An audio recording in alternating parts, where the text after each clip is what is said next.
Hi అండి, నమస్తే. Welcome to Ammu Kittu's world. ఈరోజు వీడియోలో మైదా కానీ లేదంటే గోధుమ పిండి కానీ అసలు ఏ పిండి వాడకుండా కేక్ని చేసి చూపించబోతున్నానండి. ఇదైతే పిల్లలకి చాలా హెల్దీ అని చెప్తాను.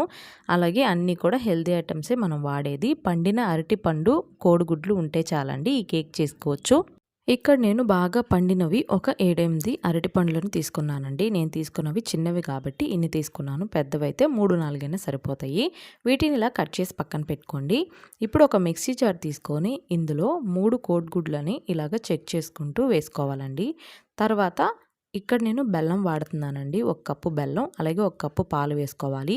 మీరు కావాలంటే షుగర్ అయినా వేసుకోవచ్చు. కొంచెం వెనిలా ఎసెన్స్, ఒక ఇలాచీ వేసుకొని మెత్తగా ఇదంతా కూడా బాగా గ్రైండ్ చేసుకోవాలండి. గ్రైండ్ చేసుకొని పక్కన పెట్టుకోండి. ఇప్పుడు ఒక ప్యాన్ పెట్టుకొని నెయ్యి వేసుకొని మీకు నచ్చిన డ్రై ఫ్రూట్స్ ఏవైనా కూడా వేసుకోవచ్చు. వేసుకొని ఇవన్నీ దోరగా వేయించి పక్కన పెట్టుకోండి. ఇప్పుడు అదే ప్యాన్లోనే మనం కట్ చేసి పెట్టుకున్న ఈ పండిన అరటిపండు ముక్కలను కూడా వేసేసుకోవాలండి. వేసేసుకొని బాగా కొంచెం ఒక 5 నిమిషాలు ఇవి సార్ట్ చేసుకోవాలి. ఇవన్నీ కొంచెం మెత్తబడితే సరిపోతుందండి. చూసారు కదా, ఈ స్టేజ్ వస్తే సరిపోతుంది. తీసి ఇంకా పక్కన పెట్టుకోండి. ఒక బౌల్లో వేసుకోండి. వేసుకొని మనం గ్రైండ్ చేసిన ఈ బ్యాటర్ని కూడా ఈ అరటిపండులో వేసుకోవాలండి.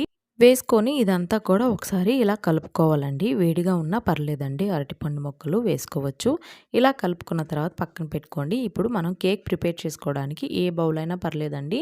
తీసుకొని ఇలాగ కొంచెం నెయ్యి కానీ ఆయిల్ కానీ అప్లై చేసి ముందుగా మనం వేయించుకున్న డ్రై ఫ్రూట్స్ని వేసి తర్వాత పైన ఈ బ్యాటర్ని వేసి దానిపైన మిగిలిన ఈ డ్రై ఫ్రూట్స్ని వేసుకొని కొంచెం ట్యాప్ చేసి ముందుగానే ప్రీహీట్ కోసం పెట్టిన ఇలా అడుగు మందంగా ఉన్న ప్యాన్ మీద ఇది పెట్టేసి మూత పెట్టి పైన ఏదైనా వెయిట్ పెట్టి ఒక 15-20 మినిట్స్ లో ఫ్లేమ్లో ఉడికించుకున్నారంటే సూపర్ టేస్టీగా కేక్ రెడీ అయిపోతుందండి. పిల్లలకైతే చాలా నచ్చుతుందండి టేస్ట్.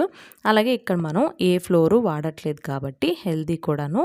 అలాగే అందుకనే బెల్లం కూడా మనం యూస్ చేసామండి. ఇక్కడ టూత్ పిక్తోనే ఒకసారి చెక్ చేసుకొని బాగా కూల్గా అయిన తర్వాత ఇంకా డీమోల్డ్ చేసుకోవడమేనండి. చూసారు కదా, చాలా త్వరగా అయిపోతుంది ఈ కేకు. పిల్లలకైతే చాలా నచ్చుతుందండి. తప్పకుండా ఒకసారి ఇలా ట్రై చేయండి. ఇంకా ఈ కేక్ని పీసెస్ లాగా కట్ చేసేసి సర్వ్ చేయడమే. ఇంకా మన ఛానల్లో కేక్ రెసిపీస్ ఉన్నాయండి. లింక్స్ అన్నీ డిస్క్రిప్షన్లో ఇస్తాను, చూడండి. ఈ వీడియో నచ్చినట్లయితే లైక్ చేయండి. మీ ఫ్రెండ్స్ అండ్ ఫ్యామిలీ మెంబర్స్కి షేర్ చేసి అలాగే మన ఛానల్ని సబ్స్క్రైబ్ చేసుకోండి.